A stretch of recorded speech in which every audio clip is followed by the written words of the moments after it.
Hello, my friend. Hello, my friend. How How are are we? we doing? Look at that surround sound Look at in the us. truest of true unscripted fashions that In we could sync, possibly give you all. as always. I'm flipping through my pages because I'm like, where do we start the conversation today? Yeah, where do we start the conversation? We're talking about ecosystems. So to me, this is where the fun starts. We've spent most of this year so far talking about kind of like the accountability, the mindset, the goals, clarifying our vision and things like that.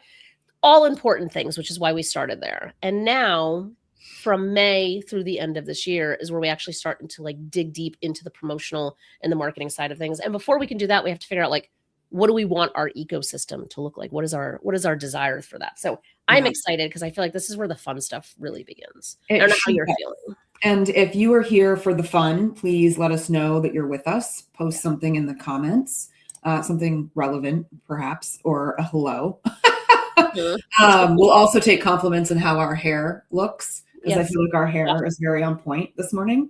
Mhm. And if you haven't, let's just a quick reminder to head over to unscriptedforauthors.com if you haven't already, so that you understand what this season is all about. You can catch up on the last episodes, see what's coming up in the future, and also get access to a free workbook that accompanies this year's season and Jenn's new outstanding, soon to be award winning book, I'm sure, Promote Your Purpose. So I have been talking about Unscripted so much this year because so many authors have at some point or another in conversation with me or at the end of our journey or whatever it is been like, I just don't know what to do about marketing. Mhm. And I'm like, you need to come over to Unscripted because that is what this season is all about. And it's totally free because we're crazy people. And so get on over there, watch the episodes, download the workbook, consider getting Jenn's book, play along with us and stop struggling over your marketing. Like that's what this season is all about. Yeah. And what I think, like, part of us being crazy, like, we could be charging for this. Like, we are like, because especially now that we're moving into like the actual marketing, I think this is the time, if anybody should be tuning in live, like, now is the time. Because Yeah. a lot of this other stuff that we've been talking about, it's really important, but a lot of it's kind of like self exploration where you can kind of like dig deep and figure out those things on your own. But when it comes to kind of building the marketing plan, having a place to kind of come and ask questions. Like, I think the live coaching component of this can be really fantastic and fabulous, especially as we're moving into this kind of, phase 2 of things. Yeah. So let's like re-emphasize if you show up live, then you have the chance to ask questions in real time and have those questions kind of coached through, answered specific to you and your situation with us here, you in the comments. You don't have to come into the studio. You don't have to be visible, but you get real-time expert advice. Like it doesn't get any better than that. But speaking of, you said like we could be charging for this, right? But we're not. So I feel like this is like the perfect segue into it's a part of the ecosystem for each of us. I know your brain's fuzzy, but now that I've said it, you see it, right? So before we explain how that all connects, let's just make sure that everybody's on the same page with what we mean when we say ecosystem. So Jenn, why don't you define it? I'm going to hold up the nifty diagram that's in the workbook and inside your book. Yes. But then I have my own way of thinking of it that I would love to share for you define it. So I will hold up the image. Yes, beautiful. Thank you for the visual. So, okay, so when we're looking at an ecosystem, this was my, attempt at kind of putting things into some bigger, broader buckets. So I'm very curious to see how you kind of conceptualize this as well. And so when we're thinking about our author ecosystem, we're thinking how every action that we're doing is strengthening something else as part of a bigger picture. So the buckets that I kind of have outlined in the workbook and in the book are kind of like your book, your thought leadership, your business, and speaking. These are 4 big buckets, and basically the 3 kind of stem out from the book itself. However, there are many, many, many, many other things that can be considered as part of your ecosystem. As Ali was just saying, doing something like the show is part of our ecosystem. because what we want to be doing is bringing people into our ecosystem. A lot of marketers will say that you want to be driving people into your sales funnel, into your marketing funnel. I don't like how funnel sounds, even though it really kind of operates as a funnel, because you have to start at the top.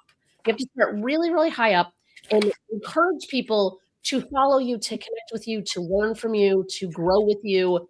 And then they slowly kind of move their way through your ecosystem and or your funnel until you kind of have people at the bottom of it who are like, yes, I have to hire Allie to help me do this thing, or I have to hire Jenn and her company to help me do this thing. And so the more things we can kind of be putting into our ecosystem, the better, but they need to be intentional. They need to be strategic. And we don't want to just be kind of doing things without any rhyme or reason, because then you will just kind of spin yourself in circles and burn yourself out. And then you're not going to actually do the book promotion that is going to get you the results that you're looking for from our goal setting from many months ago. Yeah. So I'm going to quote you on page 66, because I think that this kind of like summarizes perfectly what you're driving at. Mhm. What's most important is that these strategies matter only when they align with your business model or personal vision. Mhm. So whatever it is that you're doing as a part of marketing your book or using your book or leveraging book, you know, it needs to align with those two things. Otherwise, it's throwing spaghetti at the wall. Mhm. Right. The visualization that I use, and it's very similar or close to the diagram, you know, with the circle kind of with the four. I like to think of a Ferris wheel. Oh. And so if you think about a Ferris wheel, right, in the center of the Ferris wheel is like the mechanism that makes everything turn, right? But then off from that are all of the buckets that you sit in, Mhm. right, to go around and around. And I like to think of like, okay, think about your book as being the center, and it connects to all these different buckets. And those buckets are all going to do different things, right? Because they're at a different point in the Ferris wheel, but everything is all connected back to the book. You could broaden this if you wanted and take a whole carnival metaphor and make the Ferris wheel, since the Ferris wheel always seems to be the thing that you see off in the distance first when there's a carnival, right? The Ferris wheel is the book, and every other attraction on the carnival island, okay, is other parts of your world or your ecosystem. And they all have different paths, right, around the park. But they're all kind of sort of going back to that center point of the carnival, which is the Ferris wheel. That is such a great visual. I wish we had this conversation before writing the book, because I think that is like such a better way of framing it. But yeah, that's exactly it, because everything is there for a purpose. Like if we think about how, you know, like where I am in Connecticut, like Six Flags is like, you know, 5 miles away. So like if we look at that, the rides that are there were chosen by design. It's not like they just have a random eclectic mix of just rides and things. Like everything is kind of creating I would say a user experience, but a guest experience, right? Yeah. And some people are there for certain things. Some people might love the roller coasters, which could be something that you're offering. Some people might not be wanting to go fast. Some people might not want to be going high. And so the more that you can be thinking about what does your guest, what does your reader, what does your potential client want from you, you can start to design what those things look like around it, but making sure that you're always going back to what your vision was for this in the first place, what impact you wanted your readers to have in the first place, but also what your goals are for this, because that's going to decide what ride you put into the mix versus what you don't put into the mix. Yeah. Yeah. So let's talk about the rides then, right? Yeah. So one of the things that we promised in this episode was like, how do books lead to programs, talks, and new offers? So folks, programs, talks, new offers, like those three things could be different rides in your carnival, right? So a program might be a one-time experience, right? A workshop, a book signing. Let's see, what else would be considered maybe a program? You know, a walk and talk, hike in the woods, right? A talk itself might be like an individually delivered kind of keynote or signature talk or presentation at a conference, a lunch and learn. A new offer, though, might be something that you're providing by way of service, right? A service package, a consultation, a series of consultations, a 6-month container for education, coaching, or teaching, whatever, right? Then there's also things like merchandise or products, right? So Jenn has a card deck, right? That's coming with the book. Yep. I developed a whole box that goes with my memoir. I call this the bravery box, and has all kinds of things inside it that match the book. So there's products, which is another whole ride, okay, in the carnival, right? So there's all kinds of ways to think about this, and notice how none of them necessarily was sales, right? We didn't say programs, talks, offers, products, sales. We did not by design. So what does that mean though, right? Obviously you want to make money from your book. Yeah. This goes back to something that we have talked about, I think, on more than one episode in past seasons of Unscripted, which is the idea of the ROI that you get from your book. And we've been pretty consistent in trying to shape this idea that ROI is not this linear one-to-one ratio. Certainly if you make a book sale, right, you're getting a little bit back from that book sale, but the true ROI is coming from the way that you get people to come to the carnival and check out the rides and experience things until maybe they're buying into a program, or they're paying for that ticket where they're going to see you talk, or they're opting into that new offer that you've put together that's a 3-month or 6-month container with a bigger price tag. Yeah. So all of these pieces of the ecosystem are doing something. And one of those things that they might be doing, right, is leading to a sale. But that's not the only thing that they might be leading to. So what else might they be leading to, Jen, that's not like hard dollars?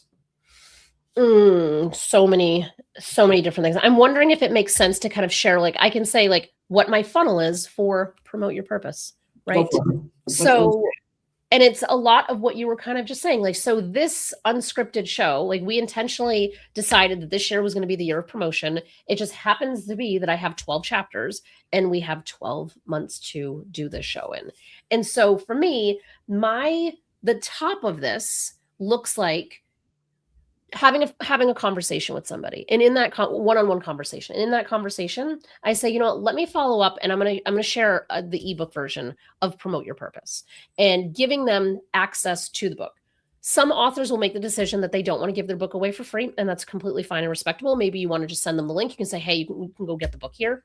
I will make that decision on a case-by-case basis of who I will and won't share it with, which then brings them into my ecosystem, right? Because they're already kind of they're at the top of the ecosystem. We had a conversation. That doesn't mean that they like dipped their toe in yet. It doesn't mean that they like crossed the threshold. They know that the carnival exists. They're not sure if they want to walk into the carnival. So by getting the book, or seeing the card deck, for example, or seeing you and I having this conversation, that's getting them to feel like, okay, I want to know a little bit more. So now maybe they've crossed that, you know, they're through the security point of getting into the carnival. So now they're in. Now they have all these different things that they can kind of look at in different directions they can go in. And so it could be like, in my case, I have the Institute for Author Growth and Impact. It's $147 a month. It is a low entry point. It's the School of Marketing and Influence. So that might be the way that here's a hard dollar that might be available. Maybe they're like, I'm not ready for that yet.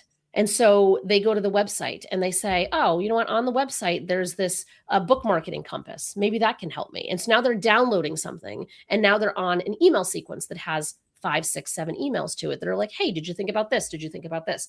Which then leads them to, wait a minute, did you check out the school? Or did you check out this upcoming workshop that I have going on? And so everything, like, it's not looking at it as in like a linear way, is looking at like it's like a giant spider web where there's things that are being sold, but there's content that's being offered that is completely selflessly given. Because I think that's the key with all of this. And I think that's what you and I both do really well, is a lot of funnels and ecosystems are designed to give you just enough to make you, to almost force you to have to go back and buy something from the person.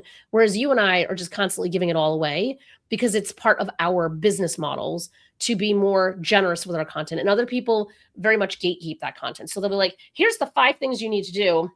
I'm only going to share 2 of them with you. If you want the other 3, you have to hire me. And that's not my style. I know it's effective. It definitely works for people, but we want to be thinking about how is this giant, it's like a crime scene, like those shows where they have like the yarn that's kind of like the victims to the, the perpetrator and all the other things. It's kind of like that's what our ecosystems look like. They're messy. They're really messy. But you want to be thinking, hey, I created this new piece of content. How can I connect it to all of these other things that exist? Oh, here's a new piece of content. How do I connect it? Here's something I can sell. How do I connect it? And so it's just this big, messy, beautiful thing that doesn't have to be perfect either, especially if you're starting from a place where you don't really have a lot. Because I think sometimes, like, and that might be who our audience is that's watching this, where they're like, I don't even know what the first step in my ecosystem looks like. And that's okay too. It's just a matter of exploring. Yeah. So one of the things, you touched on a lot of really great examples and ways that people can kind of navigate to, like, go over here and then go over here. So, like, if it's not a hard sale, like, you might be asking yourself as the author, well, okay, what am I getting if they're not purchasing something, right? Well, you're getting them to spend time with your content. You're getting them to understand what you're about. You might be getting them to be an ambassador, right? Who goes and then tells about you or your book to someone else, who then comes over and hangs out in the world, right? Hangs out at the carnival. And maybe they want to purchase something. Maybe they become a really great referral partner. Like, there's somebody else that's in your space that doesn't really need to buy from you, but likes knowing that you're there because you approach this area differently, or you give something to this area that they don't, which makes you somebody that they can refer to for the people who they can't serve, right? Maybe it turns into really great reviews. Maybe it turns into invitations to podcasts, which gets you in front of a whole new audience, right? Like, there's plenty of things that could be exchanged here that are mutually beneficial between them receiving your content and what you're getting out of them receiving the content, right? So that's why it's not this dollars and cents mathematical equation that's necessarily an easy to compute calculation, right? It's much bigger and more nuanced than that. But it should still have some sort of strategy behind it. We're not suggesting that you do all of the things, right? We're still suggesting that you do them through that lens of what's going to align with your strategy or what's going to align with your vision, right? Mission and goals, and what's going to align with your business model. But I think one of the reasons that authors underestimate the long-term opportunity of their book is that they're thinking very narrowly, right? About, like, book to sale. And in this kind of, like, if I can get my book into somebody's hands, then that's a sale. And it's like, that's keeping it very narrow to the only opportunity here is, like, actually physically getting your book into somebody else's hands, rather than thinking about all of the content that lives within the book, right?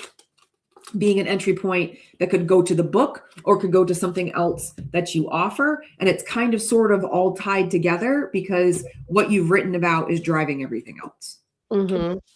Because if part of the goal is to become a thought leader, which those are the people that you and I work with. We work with people who are thought leaders. They may not be really advanced in what their thought leadership looks like. They're still exploring and still trying to figure that out. But one of the hallmark pieces of thought leadership is obviously putting out how you feel about things and what your thoughts are about things, but it's trust.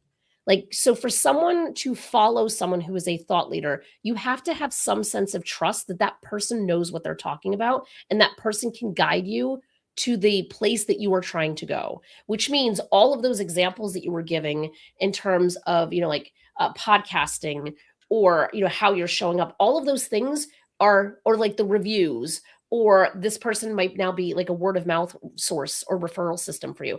All of those things are adding to that trust factor. So I think that's a huge piece of this. So much of what we're doing is trying to just gain someone's trust, because if we look at just the internet, there's so many people out there. You and I both have long careers in this industry, and there are people who just kind of like set up shop this morning, and now we're kind of like in competition, if you will. And I use that very, very loosely, but you have to have trust for somebody to be like, oh yeah, they actually know what they're talking about, versus like, how else are they going to know to how to compare like what you do versus someone who just started yesterday and what they do, right? And so like it comes down to trust and all of the different pieces of the ecosystem. If we're not getting a sale, we're gaining trust. So it's kind of like one or both are happening at the same time. Yeah, I love that. Trust is such a big piece. I think, I don't know if they still harp on this in business and entrepreneurship, but like I feel like when I first got started, which was 9 years ago now, the big thing was the know, like, trust factor, right? In sales, marketing, building customer relationships, things like that. And whether they're still talking about it or not, like, I still think that those three things are extremely important. I don't think a lot of us, especially right now, I think they're talking right now about the great trust recession, in this age of AI and digital citizenship and people having a really hard time understanding what's true and what's false. And all of a sudden, like when you find somebody who has integrity and you have somebody that you believe that you trust, it ends up being like this huge deal, which is kind of sad in a way, but good for the rest of us who are actually operating from that place. Because people want to buy, whether that's an idea or something physical or a service, right? Regardless of what they're buying into, they want to buy it from somebody they know, like, and trust, right? Yeah. So don't underestimate the value of the trust dollar, right? Because it is a very big currency right now, I think.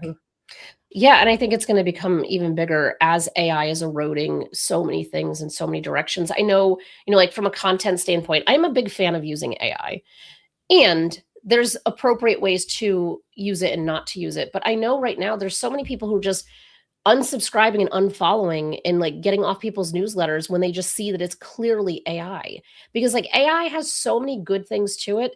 Writing, none of them are that good at it. Like none of them really know how to write well that it does not clearly look like it's AI generated. So that's just going to cause like more erosion for people if you're just kind of pumping out content that's just, copying and pasting directly from AI. So I think it's the know, like, and trust is going to kind of circle itself right back around. And in July, we'll be talking about chapter 7, which is about selling as a service versus selling in like the sleazy side of sales. So we'll definitely kind of unpack, I think, a little bit more the know, like, and trust side once we get into July. Yeah. Okay. So how to think about your book as the root of an ecosystem. Did we cover that? I think so. I think, did you go through the exercise to kind of map out what your ecosystem looks like for both of your books? Because I'd love to think about that a little bit. If you did. So the way that I kind of thought about this was the pathway. So I kind of saw this happening in 3 different iterations. The first pathway being that a client might pick up Dear Universe, I Get It Now, which is my memoir, right? Which might lead them to want to book a 30-minute story stroll with me. Okay. And that's my free kind of like call. And from there, they might be interested in an offer that I provide, which my hope would be that it's my new program, the Memoir Studio. But they might start instead with Do Not Write a Book Until You Read This One, right? The twin of your Publish Your Purpose book. And that still might lead to a story stroll. And that might still lead to an offer, but just a different one, right? So in that pathway, it's kind of like the book is like the first component before they go through the carnival looking for other rides. In a second instance, however, I've had clients come through to a story stroll first, and then they might not be ready or interested in an offer, but then I can downsell into, well, why don't you take some time with one of my books, right? Because it's a low price point, it's low hanging fruit. You'll get to know me. And sometimes even they don't have to purchase it. Sometimes I'll send it for free, as a measure of goodwill, feeling really connected to them, wanting to kind of build that kind of relationship between the two of us. In a third instance, though, a client might hear me speak, whether that's on a podcast or through Unscripted or in some other means. They'll find out about my books inevitably when I'm speaking because I'll often refer to them. They might then go check out the book. They might then end up on the story stroll. They might then end up with the offer, right? And those are like 3 kind of fairly accurate pathways. But that leaves out a lot of other possibilities. It leaves out the possibility of a free webinar. It leaves out the possibility of joining the email list or grabbing a freebie, which I don't currently have, but I had at one point, or any number of other ways that they could have known about me or seen me or come across the book or any other aspect of my world, right? But those are kind of 3 ways that I mapped it out for illustration. I love that, because it makes sense, right? Because you're using data points that you have. Like right now, you kind of know generally what these different paths look like. So it's almost like the call to action for someone watching this would be, take a minute to just kind of sit. If your book is already out, really just kind of like sit with your book and observe and think through, okay, how did my book connect to the last 10 conversations I had?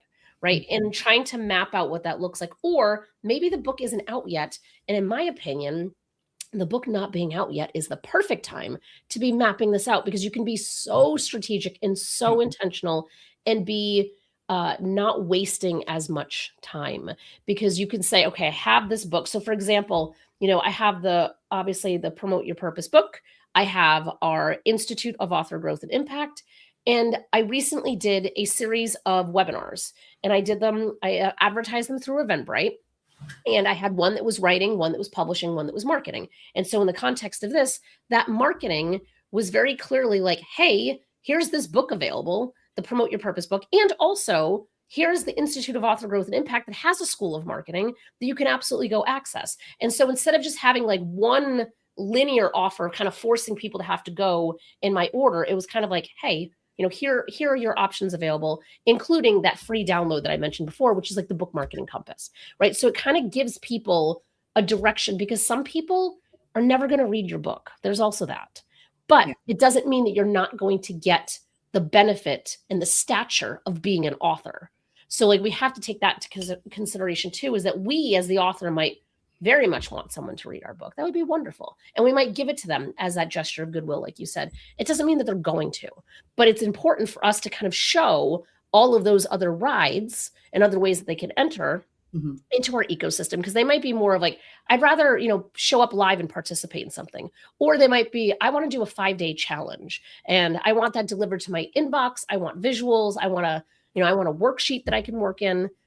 So it's kind of like, you got to think through what your people want and not design something without some kind of feedback loop. I cannot emphasize that enough, because if I go back in time, and this is probably 2016, if I had to guess, or 2015, I was doing LGBTQ consulting, and I came up with this beautiful 10-part course that took me forever to create, because 10 years ago, the tools that we have now are not what we had then.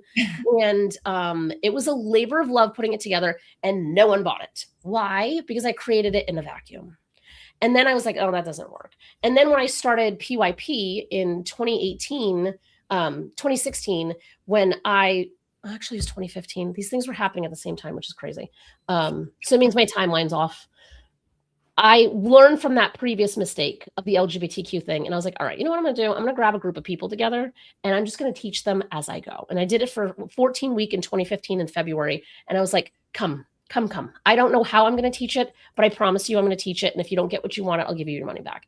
And so that was the foundation of our programming that we're still running today in 2026, because it was using people's feedback in what they actually wanted. So instead of just guessing what people want, like just go out and ask them. You have an audience, even if it's 4 people. It's 4 people's opinions that are going to be better than you operating completely independently on your own. Yeah. And I just want to okay. So even if it's 4 people, let's just stop, put a pin in that for a second. Okay.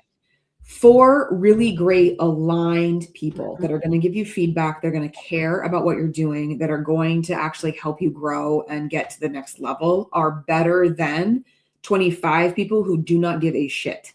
Couldn't agree more. Okay. So let's just underscore that.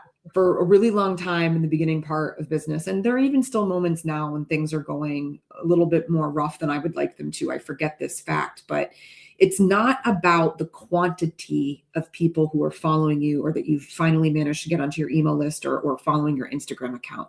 It's the amount of quality people that are on that email list and following you. The people who are actually going to recommend you, refer you, buy into what you're doing. And again, I don't mean buy in necessarily always as in dollars, but like eating up what it is that you're having to say and what you're about. So do not underestimate the power of a small, meaningful group of people. They're a great place to start. You're going to need them always to champion you, to cheer you on, to keep you going. And those 4 or 5 really quality people know 4 or 5 more quality people. And that's how you're going to grow, right? Until you have a community that's full of all the people that you really want. So I just wanted to make sure that we said that, because I feel like it's such an important piece of this. It's not just gathering the masses, right? Yeah. It's finding the right people. Yeah. I had this conversation with one of our authors yesterday we were talking about like what platforms she should consider being on, because she doesn't like social media. And she's like, I'm on LinkedIn and I have 1,200 people I'm connected to. She's like, it's not a big number, but it's people that I know. And I was like, I have 20,000 people I'm connected to on LinkedIn. Is that helpful to me? Not really. It's a vanity metric, because I probably have 1,200 people that I could reach out to that I know, versus her very clearly, tightly curated 1,200 people. Her results are going to be statistically way more significant than if I did the same strategy using LinkedIn and kind of promoting my book through, messaging people directly and kind of trying to building a base that way. Yeah. So like, I think a lot of times in this industry, certainly does not help matters, because this industry is so focused on vanity metrics that don't produce results. Just because you have 50,000 people on your Instagram, or 50,000 people here, or 5 million, it doesn't mean anything. It doesn't, if you don't have the trust, it doesn't mean that they're going to do anything with you. So I think small and curated is so underrated. Well, not just like if you don't have the trust, but like, are you even enjoying what it is that you're doing? Like, are you being realistic about it? Are you having fun developing the content? Like I'm in this weird in between state. I feel like, as I've really this year started to shift and evolve things in business. The branding is changing. My focus is getting tighter, trying to figure out my messaging. I'm redoing my website. Like I'm in this like weird, like, where should I be in marketing? What feels joyful, right? How do I sustain consistent marketing that feels joyful, right? What feels right to me right now in this season of my business without abandoning where I've been and what I've already built? Yeah. And that feels like a very tricky question, my friends. And then how does AI fit into that component? Because I am now like a big user of AI in terms of like behind the scenes business. I use it in a very strategic and intentional way with integrity when I'm even thinking about using it with clients. And I could have a whole separate episode about how I'm using it in that capacity. But how do I use it in a way to help me be efficient with some of these marketing challenges without diluting my more authentic voice and way of sharing, right? So I feel like I am in, I don't want to say a soup. I feel like I'm in a soup. And I'm like, you can't open your eyes in soup, because that would be like opening your eyes in pond scum. It is very murky in there. But it feels like there's all these things in the soup, and I'm trying to figure out like what's going to make it taste the best for me and for everybody else. And so folks, there is no right or wrong. There is just trying and keeping an open mind, not giving up, and looking for feedback, like being in that loop of like, try it, receive, tweak, evolve, keep going, move on. Like, the book is forever. Yeah. It will live on after you're gone. There's a long time here to get it right. The main thing is not doing nothing. Yeah. Right. Because that is not going to help you let people know that your book is there, or that you are there, or that you have something to offer, or whatever it is. Now, Jen, I want to touch on, because I thought that this was really interesting. I hadn't thought about it like this. In the book on 67, you talk about starting with your business model. Okay. If you've set your strategic goals to include leveraging your book for growing your business, you need to understand your business model first, right? Mhm. Then you go on to say, when your business model is clear, the role your book plays in that model becomes clear too. Mhm. All right. In high volume models, your book might be a lead magnet, a social proof tool, or the centerpiece of a funnel that converts readers into subscribers, then into buyers. In lower volume models, your book might act more like a high-end calling card, something you physically hand to a potential client or collaborator to initiate deeper conversations and establish trust. In either case, your book will do the heavy lifting of positioning you as an expert and paving the way for what happens next in your business. If you're unsure where you fall, start by asking yourself a few key questions. Do I need to attract large audiences to hit my goals, or can a few new high-quality clients make a big difference? Am I focused more on broad reach and visibility, or building deeper relationships with a smaller audience? So I thought this was really, really a terrific way of looking at this. And I feel like it's not something that I have seen talked about in this way. So let's start with this first question of, do I need to attract larger audiences to hit my goals, or can a few new high quality clients make a big difference for me? Can you put that into illustrations of either clients you've worked with or just examples that come top of mind to show people the difference? Yes, I can. Yes. So if you have, okay, so we're looking at high volume, low ticket, low volume, high ticket. So let's just kind of see those two things. So low volume, high ticket might be someone who is a consultant in a really specific area of consulting where they need 2 or 3 clients a year because they're 6-figure contracts. And that's what works for them. Maybe they have a bigger business and they need more than those 2 or 3 contracts. But that is a low volume business because they don't need a lot of people in their sales funnel. It could be that they are speaking and everybody in the audience gets a copy of their book because they're speaking directly to the right people that might be the decision maker or might have access to the decision maker in the company that they're trying to pitch.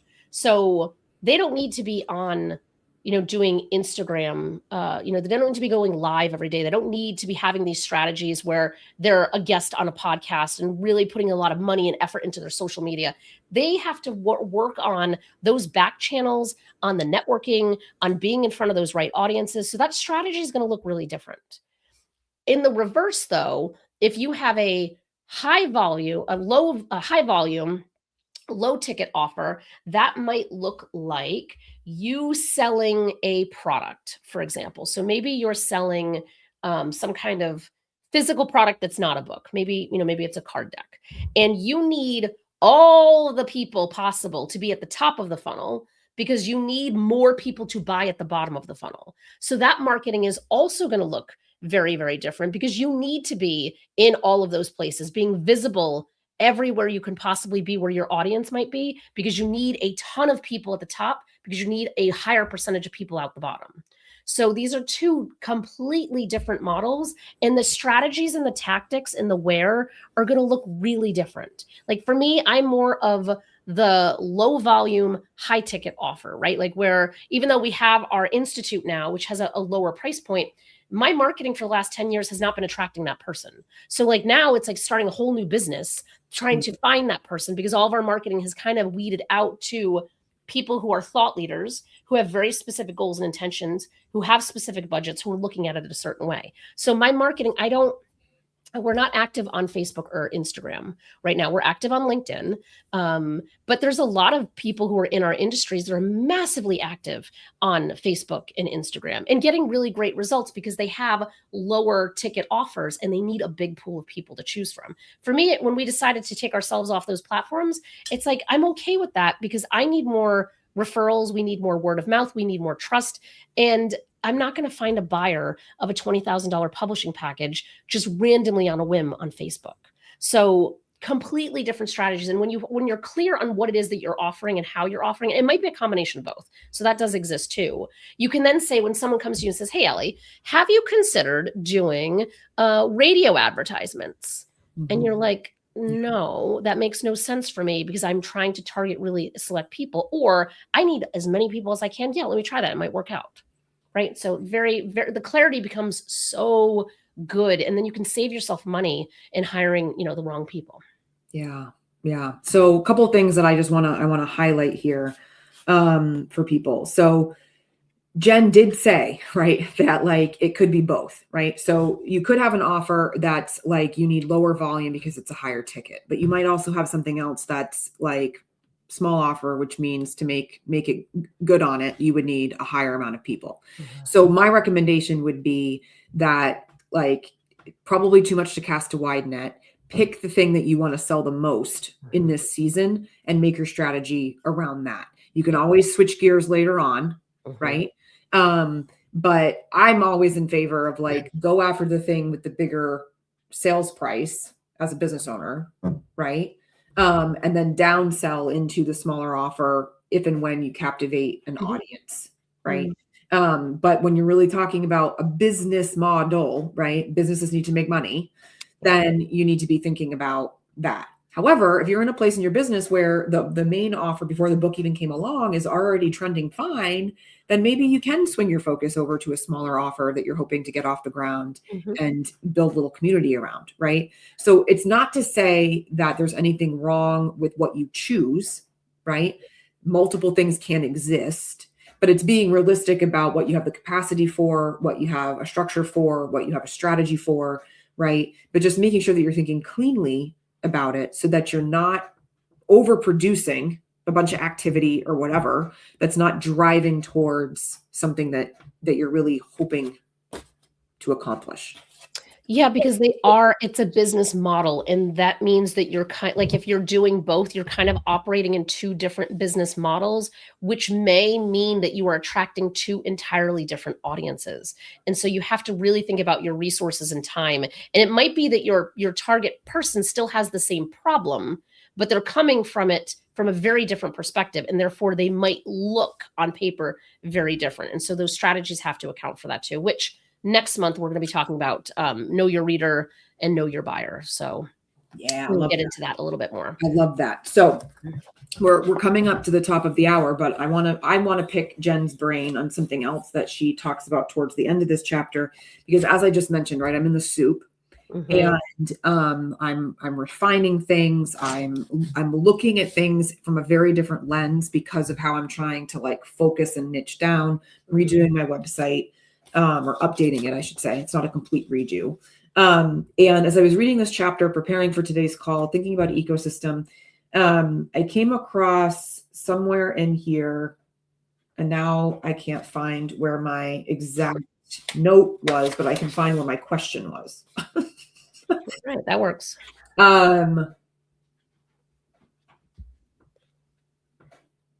Yeah, I can't find the exact underlined note, but I left a post-it note up at the top with a question that said, how should my books and website work together as a part of my ecosystem? Ooh. Here is what I have noticed, and I've mentioned this on Unscripted before. I have done a great job of compartmentalizing my books and my business as if they don't exist in the same ecosystem. I think that this is a common well done for most of us. It's not something that is a good, I did this very well. Okay. So now this year, as I'm like, okay, now I can see how the messaging of Dear Universe, my memoir, fits in with the type of client I'm trying to attract. It's the type of book I want to help other people write, right? I want to help other people write memoirs. Do not write a book until you read this one, right? Is more like the philosophy, the mindset, the business strategy vision I want people to hold as they're working on said book, right? So now that I'm rethinking and updating my website, I'm curious to know, how do I, instead of it just being like, I'm an author, here are my 2 books, how do you recommend cohesiveness in this ecosystem? So when the books show up on the website, they don't just look like additional tabs of information. I think it's a number. Water in the middle of a fit. I know. I think my fits have been quietly observed. I think it's a number of things. So one thing is, instead of just having them in the tabs, which they obviously you want to have them is like 2 tabs, very clearly obvious, like here's my book. So 1 tab that contains book. But going through all of the content of your website and finding every organic place where one or both of those books belongs in some kind of mention. So even in your about you portion, like in your bio on the website, add something in there that organically links to the fact that you have your memoir. Like obviously, like in bios, it's like author of 2 books, great, but like not that. Saying like giving some kind of fun fact about you that they would learn more if they read your memoir, right? Mm. So like giving them kind of like that organic. So you're again going back to how everything is just a big old spider web, making sure that your books are referenced all over the website in strategic ways, not being like just neurotic and haphazardly throwing them everywhere. Mhm. The other thing is when someone lands on your website, you want to give them a way to get into the top of your funnel, into your ecosystem, which is doing some kind of lead magnet, some kind of downloadable giveaway. What you could consider is having 3. And again, this is like capacity. So if 3 seems like ridiculous and too much, do 1 of them. But you could have your funnel basically say, okay, I'm on Allie's website. I'm looking at her bio. This is so interesting. She's, talking about this fun fact detail about herself. Click on the memoir, and then there's a call to action for your memoir. And what you're doing is that you're not giving them the whole memoir. Like that's the beautiful thing about having a book. You already have all the content. You're giving them, maybe it's 1 chapter, maybe it's a part of a chapter, but surrounding that PDF, you have something in the beginning of it that's like, hey, thank you for downloading, this sample chapter. Then you have potentially a QR code, a link that goes to where they can buy it. Say like, if you liked this sample chapter, consider purchasing the rest of it. And then by them downloading that from your site, now they're on your mailing list. Mm. And from your mailing list, you have some kind of auto responding sequence that just is kind of set it and forget it. That's like, hey, you got access to my book. And don't mention how, like, don't mention that it was the free sample. Don't mention if they bought it. Don't mention if you gave it to them. That way it's kind of like you only need 1. You don't have to deal with, kind of the deviations there. And then you can kind of trickle out that information to say, did you know that I also help people write their memoir? Did you know that you could book a 30-minute story stroll with me? Did you know? And you can kind of pepper this out over a certain period of time. And if you do that, that funnel is going to speak to the person who is interested in you, in your story, and you're showing them that you can help them do the same thing. You can do the same type of funnel with do not write a book. And that would have a slightly different lens to it because now it's more about like your technical expertise and your, you as a thought leader versus like you as a memoirist yourself and helping other, even though clearly there's your expertise there too. And the third one possibly could be and it could be the only one, is it's a hybrid of both of those things where you pull a little bit of the memoir, pull a little bit from do not write a book. And I don't know what area specifically you pull, and it's in one PDF.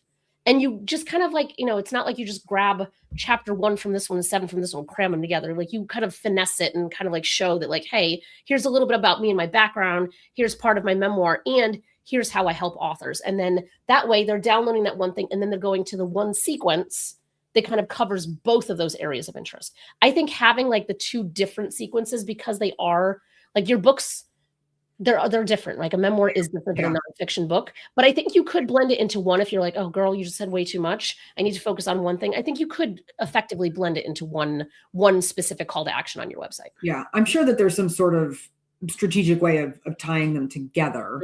But I do think that like they speak to different buyers. Like, I mean, there could be somebody who's like, yes, I want to write a memoir. And yes, I want to know how to do it.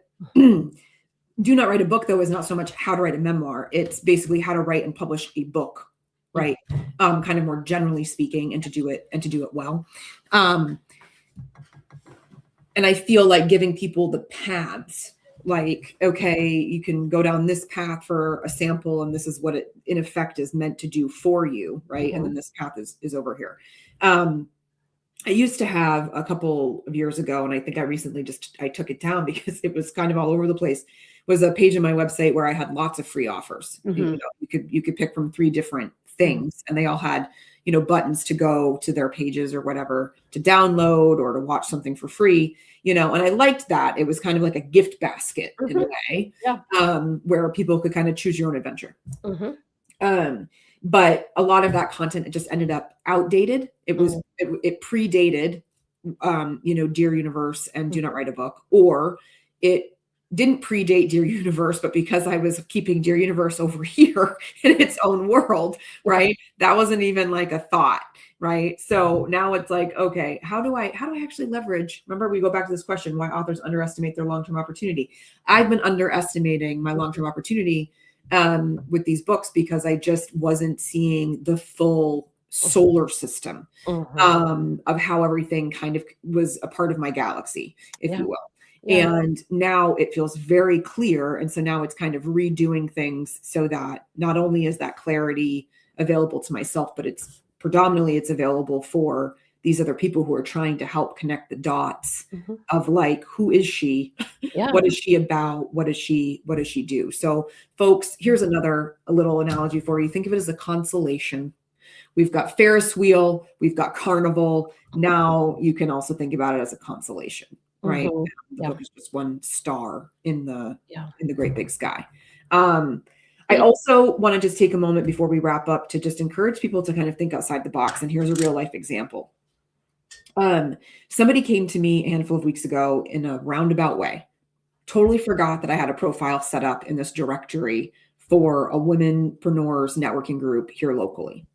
She was looking specifically for speakers for an upcoming Girl Scouts event here locally, and looking for women to be panelists and to table at this fair, and to basically come from a wide range of professional backgrounds as a part of this event to promote to young girls, elementary school up through high school, different career paths that they could take. So she filled out, for the very first time ever, somebody filled out a form on my website about being a speaker.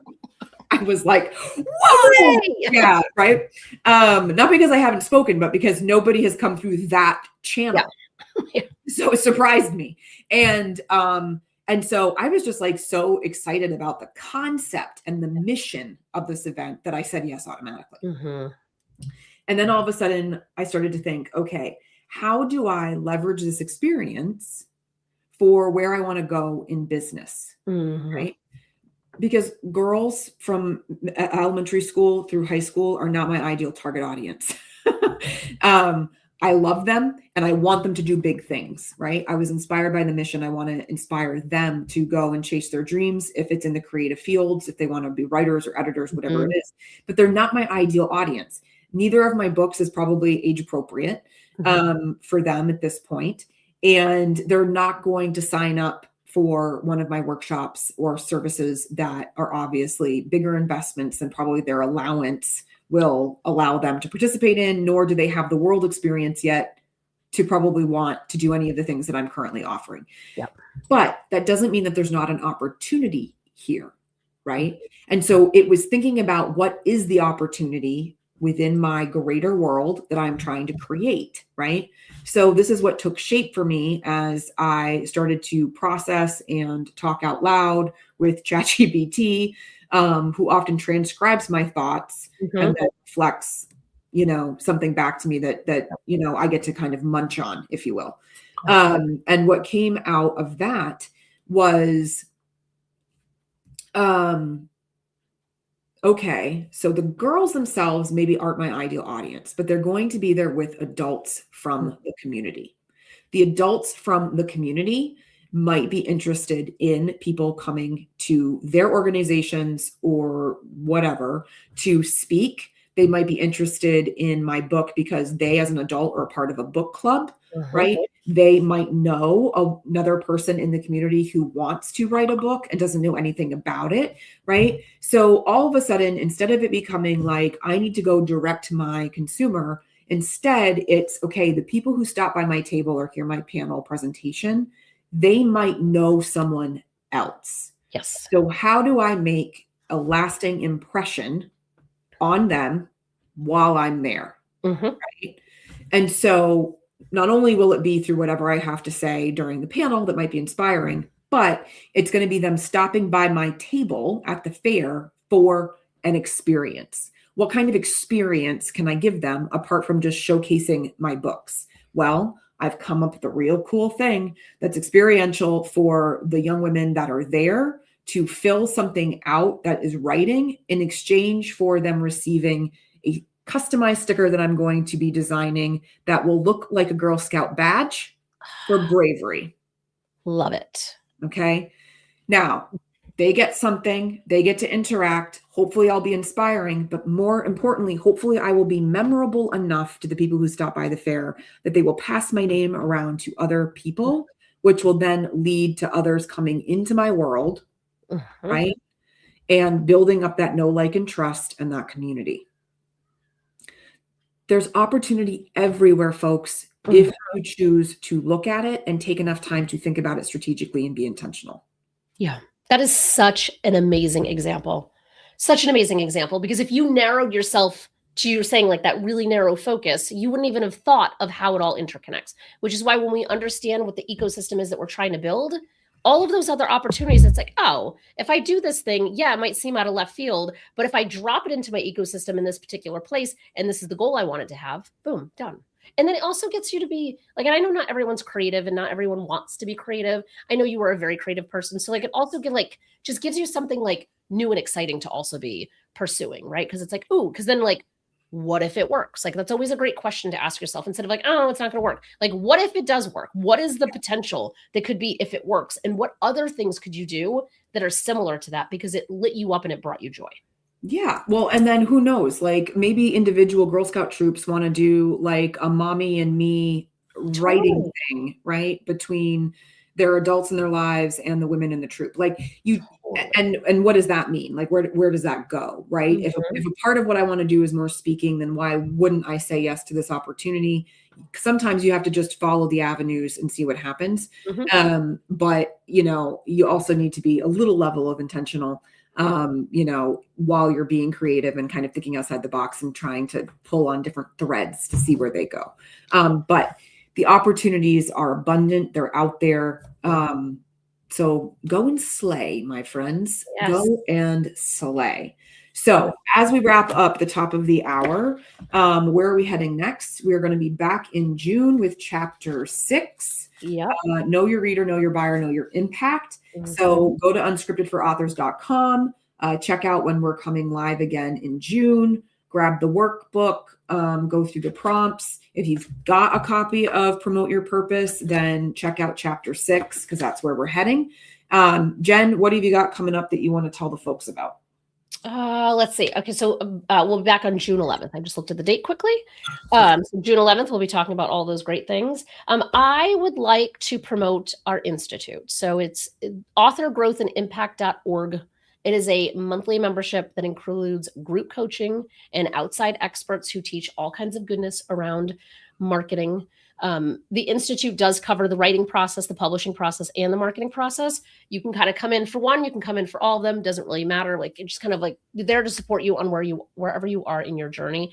But the School of Marketing and Influence, I think, is the one that is most relevant to the conversations that we're having, because there is group coaching where you can come and ask me any question that you have in relation. And the goal is to help you kind of build your marketing plan in real time and then be able to execute on it. Because that's really, like, there's no sense in having a plan that you're not doing anything with. Yeah, right? Totally. Oh my gosh. So excited for that. All right, folks. So for me, I've been cooking up behind the scenes something called the Memoir Studio.